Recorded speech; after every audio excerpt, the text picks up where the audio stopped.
할렐루야. 우리 앞뒤 작업분들과 인사 나누겠습니다. 축복합니다. 예. 요즘 장마철이라서 비가 계속 오는데요. 이 장마철 때 조심해야 될 게 뭐냐면 음식 조심해야 됩니다. 그렇죠? 습도가 높기 때문에 좀 잘못 먹으면 이렇게 탈나는 경우가 있을 수 있습니다. 그래서 여름철 아마 올해도 굉장히 더울 것 같고 비도 많이 올 것 같은데 여러분 개인 건강을 잘 지키시고, 우리에게 주신 몸은 하나님의 성령이 거하는 전입니다. 그래서 우리가 잘 관리해야 될 필요가 있습니다.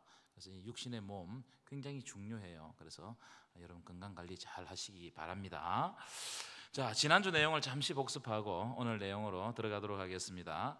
에베소서를 기록한 사람이 누구라고 그랬죠? 좀 크게 이야기해 보시죠. 누구라고 그랬죠? 사도 바울 선생님이라고 그랬죠. 아마 방송실 저쪽에 잘 안 들리는 것 같아요. 저 어디죠? 저쪽 좀 봐주시기 바랍니다. 자, 여기서 이 에베소서를 어디에서 기록했다고 그랬습니까? 옥중인데 지역 로마에서 로마 황제에게 재판받기 위해서 예루살렘에서 붙잡혀가지고 압송돼가지고 이제 로마로 가잖아요. 어려운 과정을 겪어가지고 로마로 갔는데 로마에서 2년 동안 가택연금 당했다 그랬죠, 그죠? 가택연금 당해가지고 거기에서 복음을 전하면서 이제 재판을 준비하면서 기록했습니다. 자, 에베소서를 그래서 옥중서신이라고 그런다고 그러죠, 그죠? 옥중서신. 옥중서신은 어떤 서신이 있을까요? 이야기해 보세요. 어떤 서신이 있을까요? 퀴즈를 내야 돼. 달란트를 준비해가지고 이렇게 해야 될 것 같아요. 자, 따라합시다. 에필골몬. 에필골몬이 뭐예요? 에베소서, 빌립보서, 골로새서, 빌레몬서. 이게 이제 그 2년간의 그 가택연금당에 있는 상태에서 쓴 편지다. 이 정도 기억하시면 좋을 것 같아요. 에베소서는 몇 장까지 있죠? 5장 하신 분 빨리 찾아보세요. 감사합니다. 자, 오늘은 지난주에 이어서 에베소 선교에 대해서 살펴보겠는데, 먼저 사도행전에 나오는 바울의 발자취를 잠시 살피고 에베소서 1장으로 들어갈까 하는데 아마 1장 못 들어갈 것 같아요. 양이 조금 많습니다. 이제 PPT 띄워주실까요? 두 번째 시간입니다. 먼저 에베소 도시에 대해서 한번 살펴보는 것이 좋을 것 같죠. 에베소는 그 당시 소아시아의 수도였습니다. 소아시아 중심 도시였습니다. 제가 이제 올라오기 전에 이제 지도를 하나 더 띄웠는데요. 이 소아시아, 여러분 아시아라 그러면 우리가 사는 지역을 아시아라 그러죠. 그런데 2000년 전에 아시아 개념이 달랐습니다. 완전 달랐어요. 여기 보시면 우리 소아시아의 여러 도시들 일곱 교회가, 제가 이러기를 억수로 싫어합니다. 왜냐하면 내 뒷머리가 나와가지고 여기 7교회가, 자세히 보지 마세요. 7교회가 있는데 이 굉장히 중요한 도시들입니다. 그런데 여기가 원래는 서머나가 그 수도였는데 에베소로 옮겼습니다. 에베소는 굉장히 중요한 도시입니다. 로마 제국이 다스렸던 3대 도시로 유명하죠. 에베소는 수리아 안디옥, 그 다음에 콘스탄티노플, 그 다음에 에베소, 이렇게 굉장히 유명한 도시입니다. 이 에베소는 보시는 것처럼 보면 여기 페르시아거든요. 페르시아에서 쭉 와가지고 여기에서 이를 보고 배를 타고 이렇게 건너갔습니다. 그러니까 굉장히 이 도시는 중요한 도시였습니다. 유럽으로 건너가는 길목에 있는 도시였습니다. 그런데 지금 그 당시 그 사도 바울이 선교했던 당시 터키 행정구역을 한번 살펴보는 게 좋은데, 여기가 아시아예요. 여기가 아시아. 이 똑같은 지도인데 이제 행정구역을 아시아. 여기가 갈라디아. 우리 갈라디아 배웠죠, 그죠? 가파도기아, 길리기아, 밤빌리아, 비두니아. 이게 다 지금 터키 지방의 행정 수도를 이렇게 지금 나누는 겁니다. 그래서 아시아는 지금 터키 왼쪽 지방입니다. 그러니까 우리가 지금 살고 있는 아시아하고는 완전히 다른 개념입니다. 그때 아시아하고 완전 달라요. 이해하셨습니까? 이해하시면 고개를 끄덕끄덕 해보세요. 감사합니다. 자, 이 에베소는 원래 그리스 헬라 제국의 식민지였는데 로마가 이 세계를 정복하고 난 다음에 로마의 자치도시가 됩니다. 로마의 자치도시라는 말은 로마가 여기에 어떻게 했다고요? 자유를 주었단 말이에요. 자유를 준 도시다 이 말이에요. 그래서 대표적인 국제도시입니다. 아주 유명한 도시입니다. 인구는 뭐 학자들마다 조금 다른데 제가 여러 이제 주석들을 보고 참고 문헌을 이렇게 보니까요, 25만에서 30만 정도 되는 것 같아요. 그러니까 이 고대에 25만에서 30만 되는 도시는 굉장히 큰 도시였습니다. 어느 정도 되는 도시냐면은 우리 구미 정도 되는 도시가 아닐까 그렇게 생각해요. 특별히 에베소는 아데미 여신의 도시였습니다. 이 아데미 여신에 대해서는 조금 이따가 말씀을 드리겠는데, 이 아데미 여신이 지배하는 도시였습니다. 자, 이 사진은 고대 에베소 중심을 관통하는 가장 중요한 도로입니다. 보면 이 도로 다 밑에 대리석으로 다 만들었어요. 하얀 돌로 다 만들었습니다. 그 당시에 저렇게 이 도로를 저렇게 만든다는 것은 굉장합니다. 굉장해요. 그다음 여러분 보십시오. 이 도로가 굉장히 깁니다. 가보시면 알겠지만 굉장히 긴데 또 화려하고 아름다워요. 위에서 보면 아주 아름답게 펼쳐져 있고, 그리고 이 도로의 양옆에는 뭐가 있죠? 큰 기둥들이 서 있고 조형물들이 막 서 있잖아요, 그죠? 그러니까 원래는 이 도시에는 도로 양옆에 큰 건물들과 막 이 동상 같은 뭐 이런 조형물들이 빼곡하게 서 있을 것으로 추정합니다. 그러니까 이 도시가 아주 이게 국제 도시로서 걸맞게 아주 잘 꾸며진 도시단 말이에요. 아주 화려한 도시였다. 이걸 보여주는 장면입니다. 이 사진은 제가 오늘 제 이제 있는 자료첩에서 이걸 뜬 사진인데, 이 에베소시의 유물을 입체적으로 설명한 사진입니다. 그러니까 제가 왜 이걸 보여주냐면은 굉장히 유물이 많아요. 여기 가보면 신전이 3개 정도 있어요. 이 도시에 놀랍죠? 신전 하나는 아데미 여신 신전 하나는 세계 7대 불가사의에 해당되는 신전입니다. 어마어마하게 지었어요. 아데미 신전. 학교도 있었어요. 스콜라 학교도 있었고요. 공중 목욕탕이 있었습니다. 공중 목욕탕. 공중 화장실도 있어요. 공중 화장실도 다 대리석으로 만들어놨습니다. 그래가지고 주인이 공중 화장실에 가기 전에 누구를 먼저 보낼까요? 노예를 먼저 보내가지고 대리석이 찹잖아요. 그럼 먼저 앉아 있게 해요. 그래가지고 그 다음에 주인이 가서 용변을 보도록 그렇게 제가 이야기를 들었던 게 기억납니다. 게이트가 여러 가지 있습니다. 게이트, 그러니까 성문. 그러니까 여러 방면에서 문이 있으니까 여러 문이 있어요. 다 소개할 수가 없습니다. 큰 도서관, 잘 보세요. 나중에 큰 도서관 소개시킬 셀수스 도서관, 큰 도서관이 있었고, 아고라가 뭐예요? 시장이 있었어요. 이 아고라는 지금 있는 시장하고는 좀 다릅니다. 나중에 좀 더 말씀드릴게요. 없는 것이 없는 국제 도시였습니다. 굉장히 많습니다. 제가 저기 참 좋았어요. 에베소 가 보니까 참 날씨도 좋고 참 좋았는데, 저기를 우리가 한나절 정도 봤거든요. 근데 한 이틀 정도 봐도 모자랄 것만큼 유물이 많아요. 근데 저 도시가, 저 30만 아주 아름다웠던 도시가 망합니다. 저 도시를 사람들이 다 떠나버려서. 뭐 때문에 떠난 줄 아세요? 모기 때문에 떠납니다. 왜냐하면 상하수도가 깨끗하게 분리가 안 되니까. 이 앞에, 바로 여기 앞에 바다가 있었는데 거기에 모기떼가 어마어마하게 많아가지고 사람들이 살 수 없을 정도로 모기가 많아가지고 사람들이 떠났다는 학설이 있어요.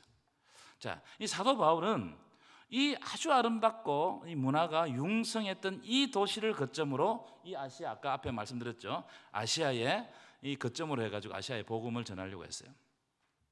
자, 이제 사도행전에 등장하는 그 사도 바울의 이야기, 에베소에서 있었던 이야기들을 잠시 우리가 추적해 보면, 자, 사도행전 19장 8절 9절, 여러분 사도행전 19장을 한번 펴보십시오. 제가 이제 설명을 들으면서 사도행전 19장을 이제 읽어보시면 여러분들 머리에 더 쏙 들어올 겁니다. 이 바울이 이제 에베소를 그렇게 사모하고 에베소를 갑니다. 1차 때는 그냥 안 갔고요. 2차 때 가려고 했다가 못 가죠. 뭔가 성령이 아시아에 복음을 전하게 하지 못하게 하시면 어디로 갔다고요? 빌립보로, 마게도냐 환상이 생겨 그걸로 가버렸잖아요. 그래가지고 2차 때 잠시 들립니다. 잠시 돌아오면서 잠시 들려가지고 어떻게 하냐, 내가 시간이 있으면 다시 오겠다 이러고 난 다음에 바로 3차 때 어디로 가죠? 에베소로 바로 직행합니다. 바로 가요. 그리고 에베소에 도착해가지고 가보니까 아볼로한테 좀 이렇게 성경을 배운 것 같은데, 이 사람들이 성령을 모르는 거예요. 예수님의 제자들이 몇 명 있는데 성령을 모르고 예수님의 세례도 모르고 성령 세례도 모르고 요한의 세례만 아는 거예요.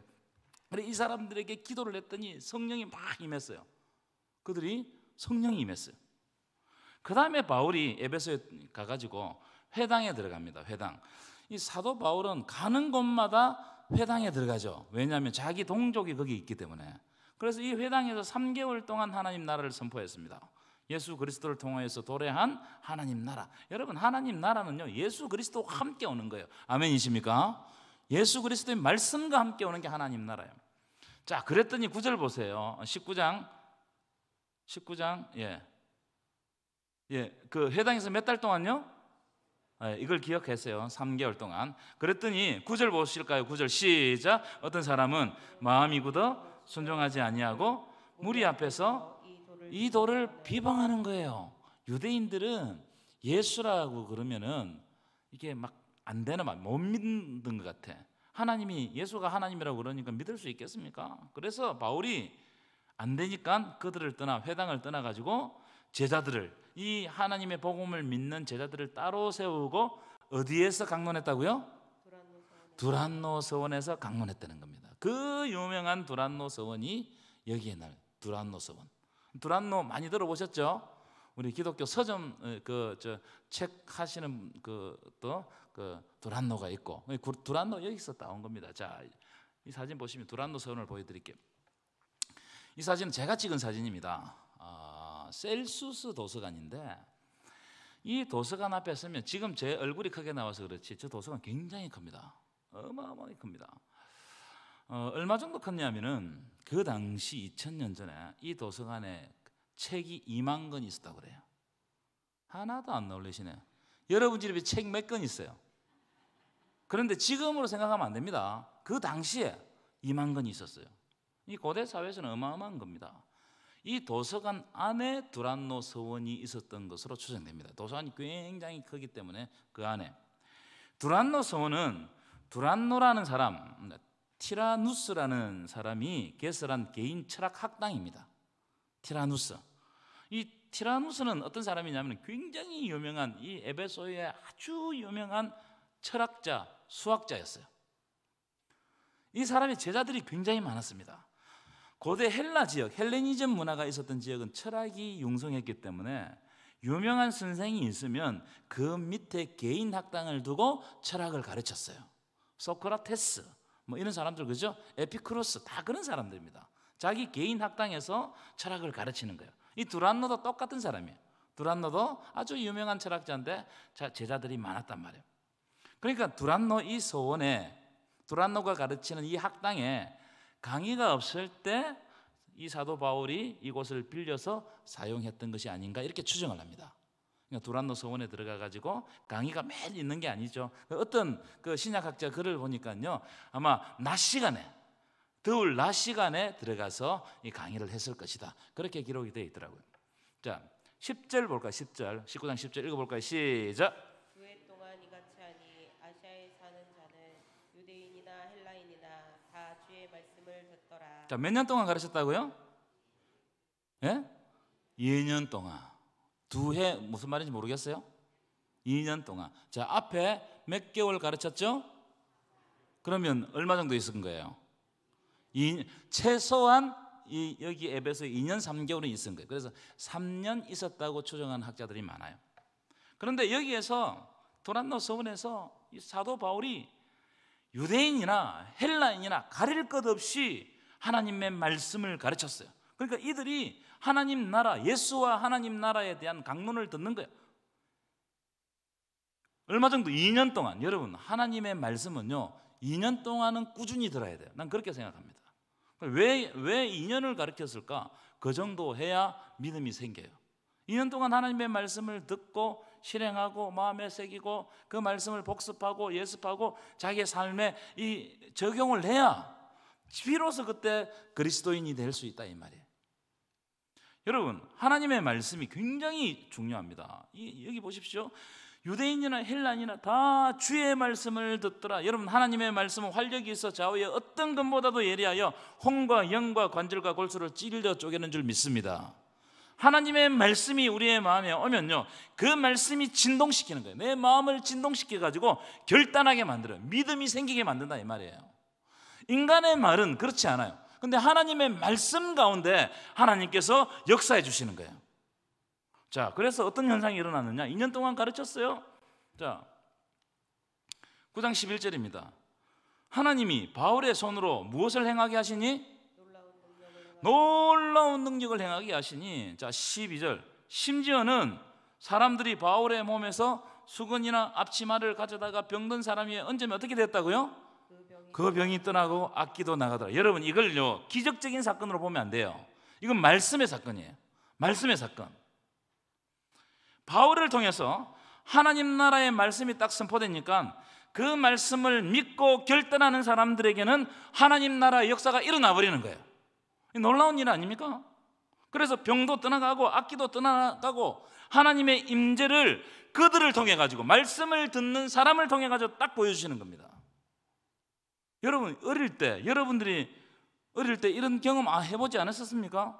그런 경험들이 있었습니다. 그럼 왜 지금 그런 경험이 안 일어나는 거예요? 우리가 하나님의 말씀을 순수하게 믿지 않고 결단하지 않기 때문이에요. 그 말씀이 우리의 삶을 진동시키지 못하기 때문입니다. 왜냐하면 허투루 듣기 때문에, 듣고 흘려버리기 때문에. 에베소 사람들이 하나님의 말씀의 역사를 경험했단 말이에요. 살아있는 하나님의 말씀의 역사, 하나님의 말씀이 진짜 역사하니까 우리의 모든 죽어가는 것들을 살려버리는 그러한 역사가 일어나 버리는 거예요. 영만 살리는 것이 아니고 육도 살리고 우리의 비전도 살리고 생각도 살리고 우리의 삶도 다시 되살아나는 겁니다. 아멘이십니까? 이게 지금 에베소에서 일어난 일이라는 거예요. 자, 그랬더니 그 밑에 쭉 보시면 유대인의 제사장 마술사가 있었습니다. 마술도 하고, 그러니까 이게 유대교하고 마술하고 뭐 온갖 이런 것이 막 짬뽕된 거예요. 이게 이방 지역에 가서 살아남으려고 하다 보니까 서계와 7 아들도 바울이 하는 것을 보고 신기하잖아요. 그래서 악기 들린 사람에게 내가 예수의 이름으로 명하노니 떠나라, 악기야 떠나라 이랬다면 떠났겠어요, 안 떠났겠어요? 떠났겠어요, 안 떠났겠어요? 이 사람이 이런 이야기네. 이 악기 들린 사람이 내가 예수도 알고 바울도 아는데 너는 누구냐 이러면서 막 덤벼들어 버렸습니다. 그래서 깜짝 놀래가지고 이 서기와 7 아들이 벗은 몸으로 도망했다고 기록돼요. 벗은 몸으로. 조금 후에 이 마술사가 가만히 보니까 자기 조금 가지고 있는 건 마술 능력 이런 것으로 안 되겠단 말이죠. 그러니까 19절입니다. 19절 읽어볼까요? 시작. 또 마술을 행하는 많은 사람이 그 책을 모아 가지고 와서 모든 사람 앞에서 불사르니 그 책 값을 계산한즉 은 5만이나 되더라. 마술하는 책을 다 가져와 가지고 그걸 바울 앞에서 다 불살라 버렸어. 그 책값이 얼마 정도 된다고요? 은 5만. 은 5만은 5만 일을 일해야 벌 수 있는 돈입니다. 얼마 정도 되겠습니까? 5만 일. 요즘 일당 한 15만 원 합니까? 제가 그렇게 계산해 보니까 요즘 돈으로 하면 75억이에요. 75억. 이 사람들 놀라지도 않으시네. 아이, 설교 안 할래요 그러면. 75억.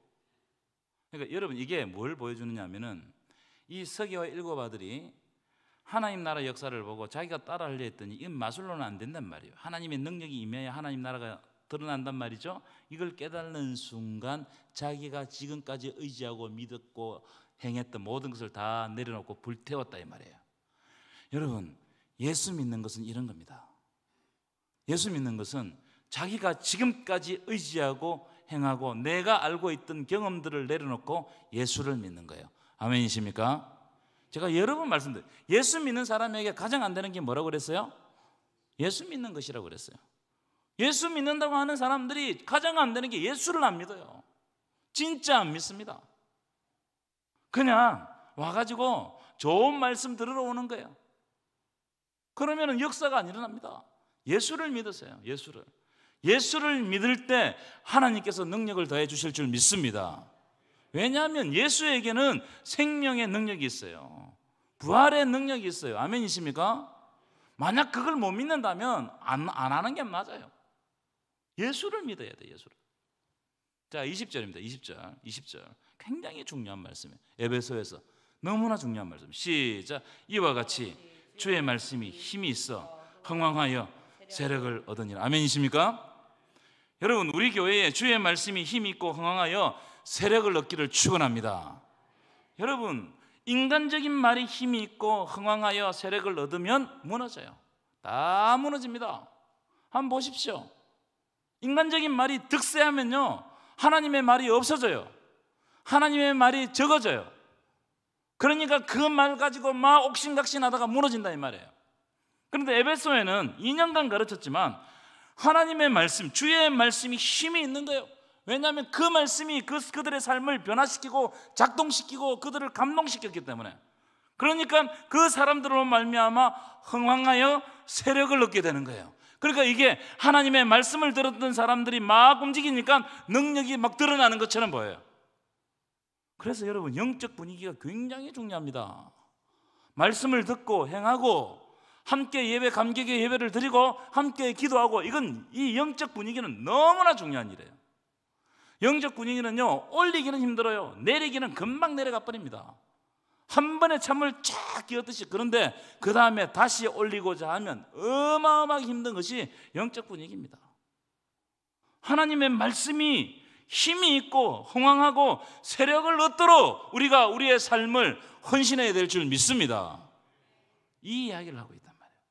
그러니까 에베소가 변합니다. 아주 놀랍게 변해요. 보십시오.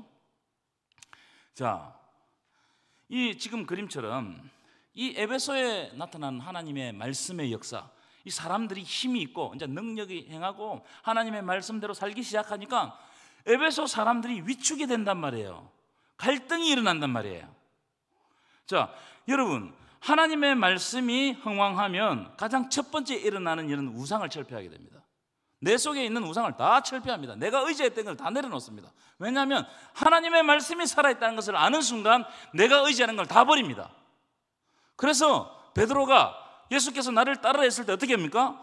배와 그물과 아비를 버려두고 예수를 쫓는 거예요. 이게 예수를 따라가는 겁니다, 여러분. 자기가 가지고 있었던 의지했던 우상들을 다 내려놓는 거예요. 자, 19장 23절 보실까요? 시작. 그때쯤 돼요. 이 도로 말미암아, 예수 믿는 도로 말미암아. 그 다음 시작. 적지 않는, 야, 여러분, 적지 않는 소동이 일어났다면 갈등이 일어났단 말이에요. 여러분, 하나님의 말씀이 선포되면요, 갈등이 일어나요. 갈등이 일어납니다. 어떤 갈등이 일어나냐면은 두 가지 갈등이에요. 하나는 믿는데 내가 왜 그렇게 살지 못할까? 이 갈등이 일어나요. 두 번째로는 저 하나님의 말씀을 전하는 사람을 죽이려고 그래요. 메신저를 파괴하려고 그래요. 이 갈등이 일어납니다. 이 사이의 갈등. 자, 그럼 어떤 갈등이 일어났는가? 23절 볼까요? 시작. 즉 데메드리오라 하는 어떤 은장색이 은으로 아데미의 신상 모양을 만들어 직공들에게 적지 않은 벌이를 하게 하더니. 자, 그림처럼요, 이 신상 또는 신전 모양을 만들어 가지고 지금도 에베소에 가면 적을 팔아요.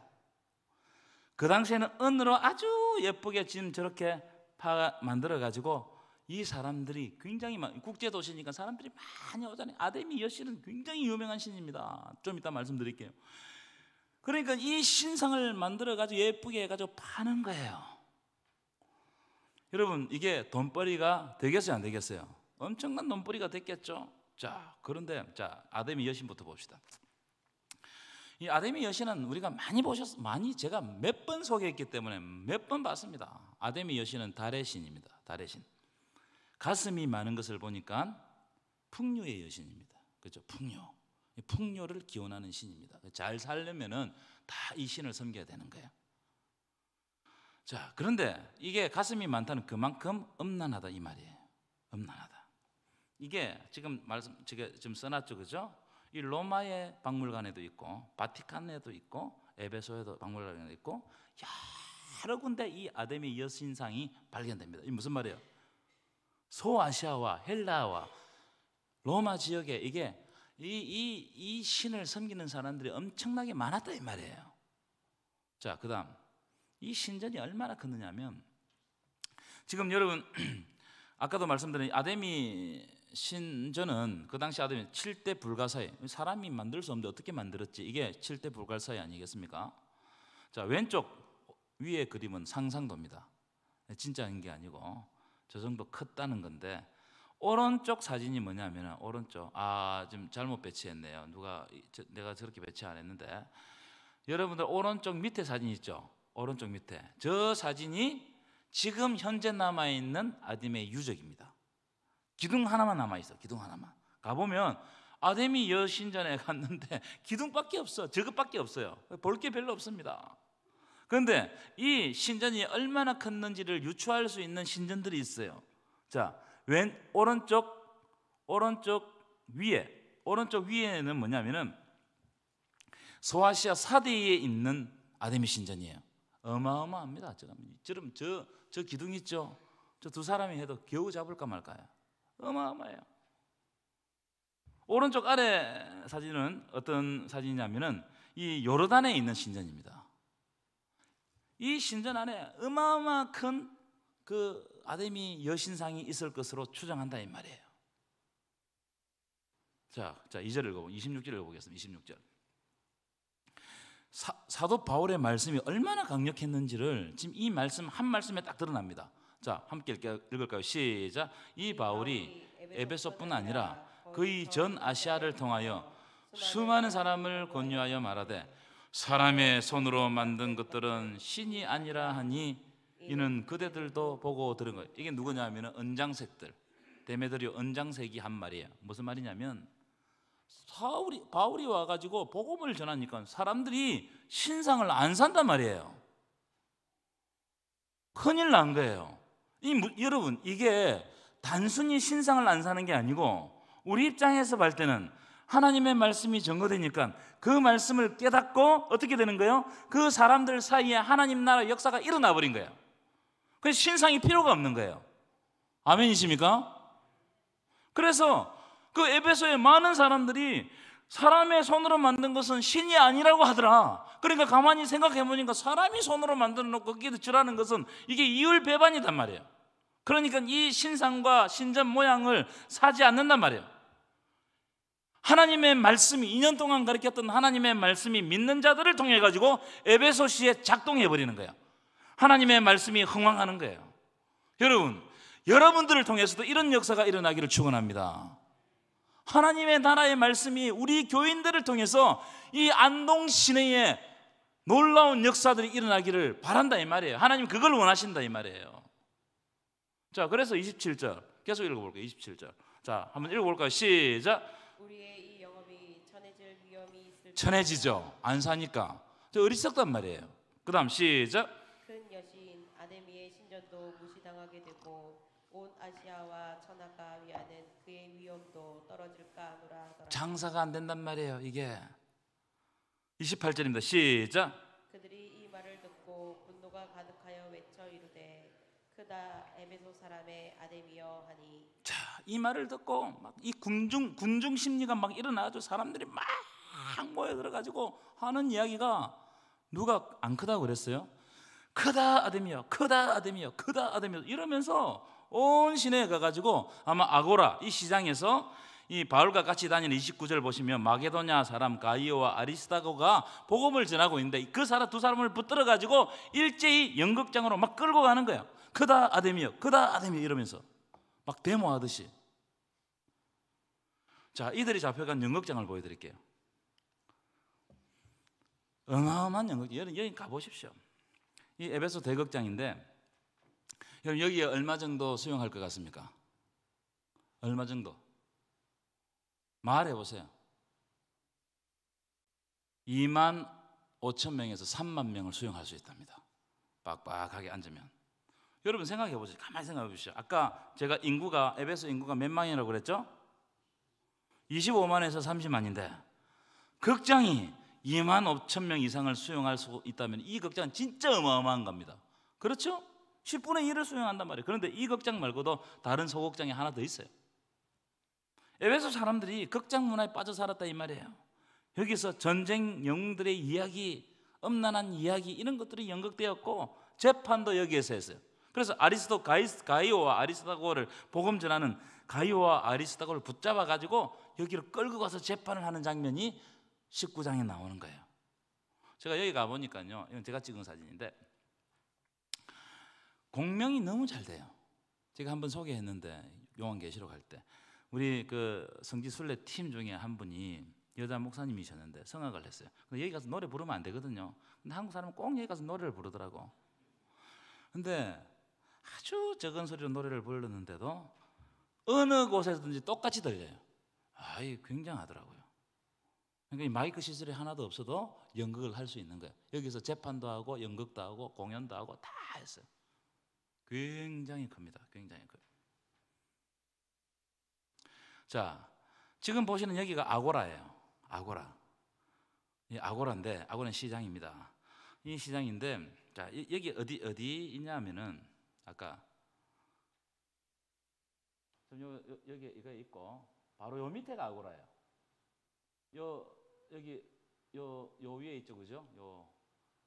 이 극장 바로 밑에 아고라가 있습니다. 그부터 아고라가 크게 펼쳐져요. 저기 나무 있는 데 있잖아요. 그걸 제가 찍은 겁니다. 이게 아고라. 그 당시 시장은요, 물건만 팔고 사는 것이 아고라가 시장이 아닙니다. 여기서 다 모든 정보를 여기서 다 얻었어요. 그리고 아고라에서 대중 연설을 했어요. 사람들이 막 모이니까 정치를 하는 곳이고, 제가 생각할 때 바울도 여기에서 연설을 했을 것이라고 추정해요. 그렇죠? 가이오와 아리스다고도, 바울의 제자 가이오와 아리스다고도 여기서 복음을 전하다가 붙잡혀가지고 바로 위에 있는 극장으로 끌려가는 거예요. 사람들이 크다 아데미야 크다 아데미야 하면서 막 사람들을 끌고 올라가는 거예요. 아고라 바로 옆에 극장이 있어요. 굉장히 큽니다. 자, 이런 소동 때문에 바울이 더 이상 에베소에 머물지 못해요. 더 이상. 그래서 떠납니다. 그리고 제가 지난주에 말씀드렸던 것처럼 3차 전도여행을 다 하고 난 다음 말미에 밀레도에서 에베소 장로들을 초청해 가지고 마지막 부탁을 한다고요. 내가 이 당신들을 이제 못 만난다. 나의 달려갈 거가 주 예수께 받은 사명 곧 이 하나님의 복음 증거하는 일에는 내 생명을 조금도 아끼지 아니하노라. 이 말을 남기고 떠난단 말이에요. 그러니까 이 에베소가, 여러분 한번 말씀해 보세요. 바울이 에베소가 애정이 있었겠어요, 없었겠어요? 굉장히 큰 애정을 갖고 있었어요. 자, 이제 오늘 말씀 끝내는데, 오늘 말씀은 이 말씀만 좀 봅시다. 다음 주에 보는데, 찬송하리로다. 찬송하리로다. 저는 이 말씀이 너무 좋아요. 한번 읽어볼까요? 시작. 찬송하리로다. 하나님 곧 우리 주 예수 그리스도의 아버지께서 그리스도 안에서 하늘에 속한 모든 신령한 복을 우리에게 주시되. 찬송한다는 거예요. 찬송한다는 거예요. 뭐 때문에 찬송하느냐 하면은 하나님께서 우리에게 하늘에 속한 신령한 복을 주셨다는 거예요. 금방 말씀드렸죠. 에베소는 하늘에 속한 신령한 복을 받았어요. 그러니까 이 에베소에서 하나님의 말씀을 들었던 사람들은 자기의 모든 섬기던 우상들을 다 버리고 하나님 믿고 하나님 따라가고 십자가 지기로 결단한 거예요. 왜냐하면 하늘의 신령한 복을 자기들이 누렸기 때문에, 알았기 때문에. 여러분, 하늘의 신령한 복을 누리시기를 축원합니다. 하늘의 신령한 복을 누리는 것이 너무나 중요하다. 너무나 중요하다. 이 세상의 복 사라집니다. 그런데 하늘의 신령한 복은 하늘에서 하나님께서 우리들을 만나실 때 주실 줄 믿습니다. 여러분, 우리의 시민권은 어디에 있다고요? 하늘에 있는지라. 그러니까 우리는 이 땅에 살지만 하늘 백성들이에요. 그러니까 이 땅의 논리대로 살면 안 돼요. 이 땅에서 이야기하는 논리를 가지고 우리가 신앙생활 하면 안 돼요. 어디의 논리를 가지고 신앙생활은 우리가 이 땅에 살지만 하늘의 논리, 하나님의 논리, 말씀의 논리를 가지고 우리는 살아가야 돼요. 그때 하나님께서 신령한 복을 주시는 겁니다. 그래서 결핍이 있고 광야 같은 인생길을 살지라도 기쁨으로 살 수 있었어요. 제가 지난 시간에 말씀드린 히브리서에 이 사람들은 믿음으로 어떻게 했다고요? 죽고 믿음으로 말씀을 받고 믿음으로 약속을 받고 믿음으로 승리했다는 거예요. 그래서 고난이 와도 구차히 숨지 않았다는 겁니다. 왜냐하면 하늘의 신령한 복을 받아버렸기 때문에, 생명을 받아버렸기 때문에. 근데 이게 희미해지잖아요. 우리의 삶 가운데 이게 희미해지면 여러 가지 걱정들이, 두려움들이 우리를 사로잡아 가지고 우리가 시험 들어요. 별말 아닌데 시험 듭니다. 별것 아닌데 흔들려요. 왜냐하면 하나님 말씀 위에 바로 서 있지 못하고 하늘의 신령한 것을 바라보지 않으면, 이 땅의 것만 바라보면 모든 것이 다 기분 나쁜 거예요. 이겁니다. 여러분은 어디를 바라보시겠습니까? 무엇을 바라보시겠습니까? 믿음은 바라보는 거예요. 누구를? 방향을 틀어서 다시 예수를 바라보는 거예요. 방향을 틀어서 다시 하나님께로 바라보는 거예요. 하나님을 의지하는 거예요. 그래서 내가 의지할 것을 내려놓는 겁니다. 이게 믿음이에요. 하늘의 신령한 복을 받는 거단 말이에요. 여러분, 하늘의 신령한 복이 여러분에게 임하기를 간절히 축원합니다. 다음 주에는 하늘의 신령한 복이 무언가에 대해서 이제 1장에 쭉 12가지로 쫙 나눠 있거든요. 그 말씀에 대해서 듣도록 하겠습니다.